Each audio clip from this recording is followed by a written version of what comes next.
ಚಿಕ್ಕಮಗಳೂರು ಜಿಲ್ಲಾ ಕಾರ್ಯನಿರತ ಪತ್ರಕರ್ತರ ಸಂಘ ರಿಜಿಸ್ಟರ್ಡ್ ಇವರ ಸಂಯುಕ್ತ ಆಶ್ರಯದಲ್ಲಿ ಪತ್ರಿಕಾ ದಿನಾಚರಣೆ ಹಾಗೂ ಮಲೆನಾಡ ಗಾಂಧಿ ಎಚ್.ಜಿ. ಗೋವಿಂದೇಗೌಡರ ಜನ್ಮ ಶತಮಾನೋತ್ಸವದ ಸಮಾರಂಭದ ಕಾರ್ಯಕ್ರಮ ಪ್ರಾರಂಭಿಸುತ್ತಿದ್ದೇವೆ.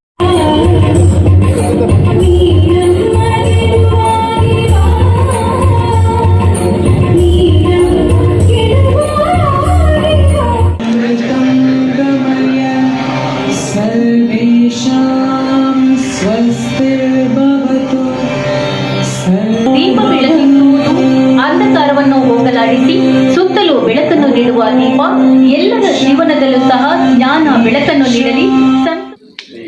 ಉದ್ದಪ್ಪನವರಿಗೆ ಈಗ ಪುಷ್ಪಾರ್ಚನೆ ಕಾರ್ಯಕ್ರಮವನ್ನು ಮಾಡ್ತಾ ಇದ್ದಾರೆ. ನಂತರ ಶಿವಾನಂದ ತಗಡೂರವರು ಕಾರ್ಯಕ್ರಮ.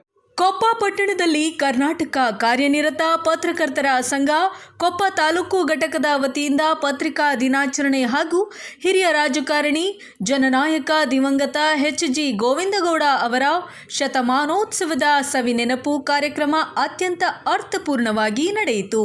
ಕೊಪ್ಪದ ಎಸ್ಕಾನ್ ಸಭಾಂಗಣದಲ್ಲಿ ನಡೆದ ಈ ಕಾರ್ಯಕ್ರಮದಲ್ಲಿ ಪತ್ರಕರ್ತರು, ಸಾಹಿತಿಗಳು, ವಿವಿಧ ಸಂಘ ಸಂಸ್ಥೆಗಳ ಪದಾಧಿಕಾರಿಗಳು, ವಿದ್ಯಾರ್ಥಿಗಳು ಹಾಗೂ ಸಾರ್ವಜನಿಕರು ಉತ್ಸಾಹದಿಂದ ಭಾಗವಹಿಸಿದ್ದರು. ಸಭಾಂಗಣ ಜನರಿಂದ ಕಿಕ್ಕಿರಿದು ತುಂಬಿದ್ದು ಕಾರ್ಯಕ್ರಮವು ಶಿಸ್ತಿನ ಹಾಗೂ ಗೌರವಯುತ ವಾತಾವರಣದಲ್ಲಿ ನೆರವೇರಿತು. ಪತ್ರಿಕಾ ದಿನಾಚರಣೆ ಕುರಿತು ಉಪನ್ಯಾಸ ಮಾಡಲು ಬಂದಿರುವಂತಹ ಶ್ರೀ ಅರವಿಂದ ಚೊಕ್ಕೋಳಿ ಇವರಿಗೂ ಸಹ ನಾವು ಹೃತ್ಪೂರ್ವಕವಾಗಿ ಸ್ವಾಗತವನ್ನು ಬಯಸ್ತಾ ಇದ್ದೀವಿ. ಕಾರ್ಯಕ್ರಮದ ಆರಂಭದಲ್ಲಿ ವಜ್ರಶಕ್ತಿ ಪತ್ರಿಕೆಯ ಸಂಪಾದಕರಾದ ಹಂಸ ಅವರು ಆಗಮಿಸಿದ ಎಲ್ಲ ಅತಿಥಿಗಳನ್ನು ಹೃತ್ಪೂರ್ವಕವಾಗಿ ಸ್ವಾಗತಿಸಿದರು. ಮುಖ್ಯ ಅತಿಥಿಯಾಗಿ ಭಾಗವಹಿಸಿದ್ದ ಕರ್ನಾಟಕ ಕಾರ್ಯನಿರತ ಪತ್ರಕರ್ತರ ಸಂಘದ ರಾಜ್ಯಾಧ್ಯಕ್ಷ ಶಿವಾನಂದ ತಗಡೂರು ಅವರು ಮಾತನಾಡಿ, ಪತ್ರಕರ್ತರು ಸಮಾಜಕ್ಕೆ ದಾರಿದೀಪವಾಗಬೇಕು. ಯಾವುದೇ ಸುದ್ದಿಯನ್ನು ಪ್ರಕಟಿಸುವ ಮುನ್ನ ಅದರ ಸತ್ಯ ಅಸತ್ಯತೆಯನ್ನು ಪರಿಶೀಲಿಸುವುದು ಪತ್ರಕರ್ತನ ಧರ್ಮ. ಸಂಚಲನಕ್ಕಾಗಿ ಅಥವಾ ವೈಯಕ್ತಿಕ ಹಿತಾಸಕ್ತಿಗಾಗಿ ಯಾರಿಗೂ ಅನ್ಯಾಯವಾಗುವ ರೀತಿಯ ಸುದ್ದಿಗಳನ್ನು ಪ್ರಕಟಿಸಬಾರದು ಎಂದು ಕರೆ ನೀಡಿದರು. ಇನ್ನು ರಾಜ್ಯ ಉಪಾಧ್ಯಕ್ಷ ಮಾದನಗೌಡ ಅವರು ಸಾಮಾಜಿಕ ಜಾಲತಾಣಗಳಲ್ಲಿ ಪರಿಶೀಲಿಸದ ಹಾಗೂ ಸುಳ್ಳು ಸುದ್ದಿಗಳು ವೇಗವಾಗಿ ಹರಡುತ್ತಿರುವುದು ಆತಂಕಕಾರಿ ಬೆಳವಣಿಗೆಯಾಗಿದ್ದು, ದೃಢೀಕರಿಸಿದ ಮಾಹಿತಿಯನ್ನು ಮಾತ್ರ ಜನರಿಗೆ ತಲುಪಿಸುವ ಜವಾಬ್ದಾರಿ ಪತ್ರಕರ್ತರ ಮೇಲಿದೆ ಎಂದು ಹೇಳಿದರು.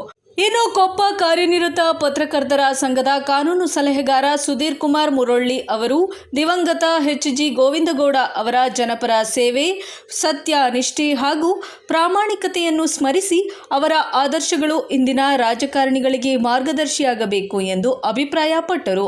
ಹಿರಿಯ ಪತ್ರಕರ್ತ ಅರವಿಂದ ಚಕ್ಕೋಡಿ ಅವರು ಮಾತನಾಡಿ, ಟಿಆರ್ಪಿ ಮತ್ತು ವೀಕ್ಷಕರ ಸಂಖ್ಯೆಯ ಸ್ಪರ್ಧೆಯಲ್ಲಿ ಕೆಲವು ಮಾಧ್ಯಮಗಳು ಪರಿಶೀಲಿಸದ ಸುದ್ದಿಗಳನ್ನು ಪ್ರಸಾರ ಮಾಡುತ್ತಿರುವುದು ವಿಷಾದನೀಯ.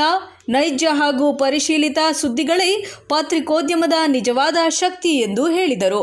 ಬಳಿಕ ಕರ್ನಾಟಕ ಕಾರ್ಯನಿರತ ಪತ್ರಕರ್ತರ ಸಂಘದ ಕೊಪ್ಪ ತಾಲೂಕು ಅಧ್ಯಕ್ಷ ಜಿನೇಶ್ ಇರ್ವತ್ತೂರು ಅವರು ಅಧ್ಯಕ್ಷೀಯ ಭಾಷಣ ಮಾಡಿ, ಪತ್ರಿಕೋದ್ಯಮದ ಮೌಲ್ಯಗಳನ್ನು ಕಾಪಾಡುವಲ್ಲಿ ಪ್ರತಿಯೊಬ್ಬ ಪತ್ರಕರ್ತರ ಪಾತ್ರ ಅತ್ಯಂತ ಮಹತ್ವದ್ದಾಗಿದೆ ಎಂದು ಹೇಳಿದರು.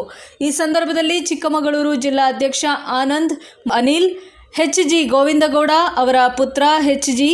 ವೆಂಕಟೇಶ್, ತುಂಗಾ ವಾರ್ತೆ ಸಂಪಾದಕ ಡಿ.ಎಸ್. ವಿಶ್ವನಾಥ್ ಶೆಟ್ಟಿ, ಡಾಕ್ಟರ್ ಉದಯಶಂಕರ್, ಎಲ್.ಎಂ. ಪ್ರಕಾಶ್, ರಾಘವೇಂದ್ರ ಎಸ್.ಜಿ. ಸೇರಿದಂತೆ ಹಲವಾರು ಗಣ್ಯರು ಉಪಸ್ಥಿತರಿದ್ದರು. ಕಾರ್ಯಕ್ರಮದ ಅಂಗವಾಗಿ ಹಿರಿಯ ಪತ್ರಕರ್ತರು ಹಾಗೂ ವಿವಿಧ ಕ್ಷೇತ್ರಗಳಲ್ಲಿ ವಿಶಿಷ್ಟ ಸೇವೆಯನ್ನು ಸಲ್ಲಿಸಿದಂತಹ ಗಣ್ಯರನ್ನು ಸನ್ಮಾನಿಸಿ ಗೌರವಿಸಲಾಯಿತು. ಪತ್ರಿಕೋದ್ಯಮದ ಮೌಲ್ಯಗಳು, ಸತ್ಯ, ನಿಷ್ಠೆ ಮತ್ತು ಸಾಮಾಜಿಕ ಜವಾಬ್ದಾರಿಯನ್ನು ಮತ್ತೊಮ್ಮೆ ನೆನಪಿಸಿದ ಈ ಕಾರ್ಯಕ್ರಮ ಎಲ್ಲರ ಮೆಚ್ಚುಗೆಗೆ ಪಾತ್ರವಾಯಿತು. ಧನ್ಯವಾದಗಳ ಅರ್ಪಣೆ, ಪ್ರೀತಿಯ ನಾಲ್ನುಡಿಗಳ ಸಮರ್ಪಣೆ ಅಂತ ಹೇಳ್ತಾ ಧನ್ಯವಾದವನ್ನ ಮಾಡಬೇಕಾಗಿ ಶ್ರೀಯುತ ಜಯೇಂದ್ರ ಇವರಲ್ಲಿ ಕೇಳಿಕೊಳ್ಳುತ್ತೇನೆ. ಕೊನೆಯಲ್ಲಿ ಕರ್ನಾಟಕ ಕಾರ್ಯನಿರತ ಪತ್ರಕರ್ತರ ಸಂಘದ ಕೊಪ್ಪ ಘಟಕದ ಸದಸ್ಯ ವಿಜೇಂದ್ರ ಅವರು ವಂದನಾರ್ಪಣೆ ಸಲ್ಲಿಸಿ ಕಾರ್ಯಕ್ರಮವನ್ನು ಯಶಸ್ವಿಯಾಗಿ ಮುಕ್ತಾಯಗೊಳಿಸಿದರು. ನೋಡ್ತಾ ಇರಿ ವಾರ್ತಾ ಸಾರಥಿ, ಇದು ನಿಮ್ಮಿಂದ ನಿಮಗಾಗಿ.